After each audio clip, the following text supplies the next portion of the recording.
Pourquoi gérer les déchets sur les chantiers? Vaste question. Pour moi, ça relève de l'évidence.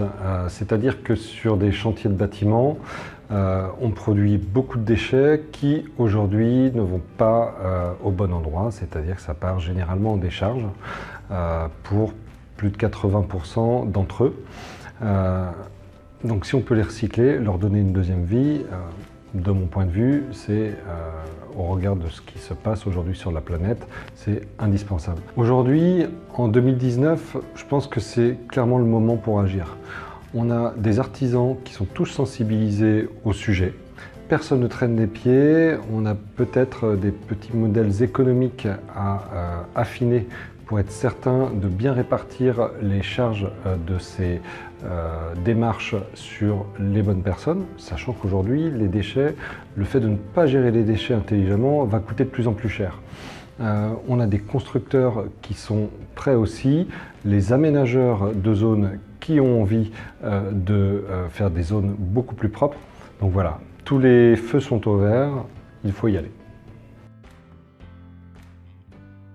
Je pense que le plus simple pour d'abord entrer dans une logique de valorisation de déchets, c'est non pas de réfléchir déchets, mais réfléchir plutôt matière première. C'est-à-dire qu'est-ce que je vais pouvoir faire de ce déchet. Aujourd'hui, il y a des filières qui sont toutes établies et qui sont logiques pour tout le monde, c'est notamment la valorisation du verre.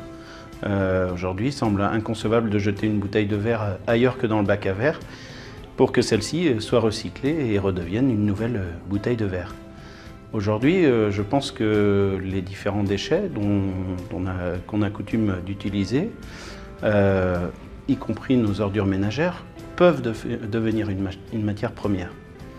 On sait valoriser aujourd'hui nos déchets verts pour en faire un compost, on sait valoriser le bois pour en faire un combustible, pour en faire une matière première, pour faire des meubles, pour en faire de l'absorbeur, enfin pour de multiples utilisations. Aujourd'hui, l'ensemble des déchets de chantier, à part peut-être encore les plastiques qui sont en pleine voie de réflexion, peuvent devenir une matière première. Y compris les cartons, les papiers. Les cartons sont réutilisés s'ils sont propres pour créer notamment des boîtes d'œufs ou d'autres nouveaux emballages. Mais le carton, même s'il est souillé et qu'il part en installation de stockage, pourra être valorisé. C'est ce que nous faisons notamment en l'accueillant en centre de stockage de déchets non dangereux lorsqu'il est souillé. Et le carton, lorsqu'il se composte, dégage des matières carbonées notamment. Et nous captons l'ensemble des biogaz de nos installations. Et ce qui nous intéresse dans le biogaz, c'est notamment le méthane, sous forme de CH4, créé par les matières notamment carton, papier, etc. Et ce biogaz va devenir une matière première puisqu'il nous sert à être réinjecté dans des moteurs pour fabriquer de l'électricité. Et avec la chaleur des moteurs, on sait même chauffer des réseaux d'eau qui sont utilisés par des industriels. Aujourd'hui, on doit vraiment sortir du concept déchet comme quelque chose qu'on met en décharge. Aujourd'hui, le déchet doit être envisagé sur tout son cycle de vie et nous espérons que les industriels et les donneurs d'ordre public prendront conscience de ça pour nous accompagner. Alors pour valoriser les terres de chantier, la première chose c'est qu'on a besoin de les caractériser. Les caractériser, ça veut dire savoir s'il y a des matières polluantes dedans et si, en tout cas pour nous, agronomiquement, elles représentent un intérêt sur les zones agricoles qu'on va cibler.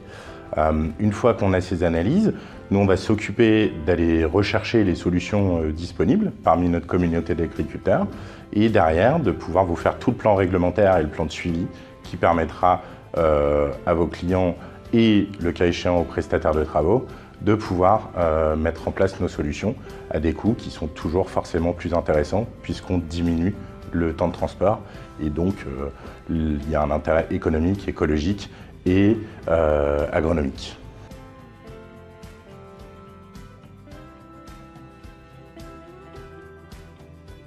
Eh bien, différents types de connaissances, c'est vrai que c'est intéressant de voir les différentes initiatives qui peuvent être prises pour valoriser les déchets de chantier.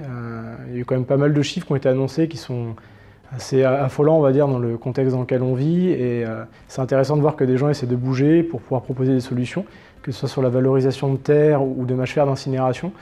Et donc, c'est vrai que ça donne des idées par rapport aux différents projets qui peuvent être menés pour pouvoir avoir des vraies solutions et puis essayer aussi, nous, au travers de nos métiers, de proposer des solutions pour essayer de porter aussi l'innovation et porter ces variantes-là qui permettent de réduire considérablement les déchets. Alors ce hub, c'est vraiment très intéressant parce que même si on se dit oh, le sujet, j'en ai déjà entendu parler, je le connais, en fait, il y a des témoignages d'actions spécifiques où on se rend compte qu'on est loin de tout connaître, premièrement. Et deuxièmement, ça nous donne des idées à porter ou à développer dans nos offres ou à partager avec nos clients. C'est plutôt très riche en fait.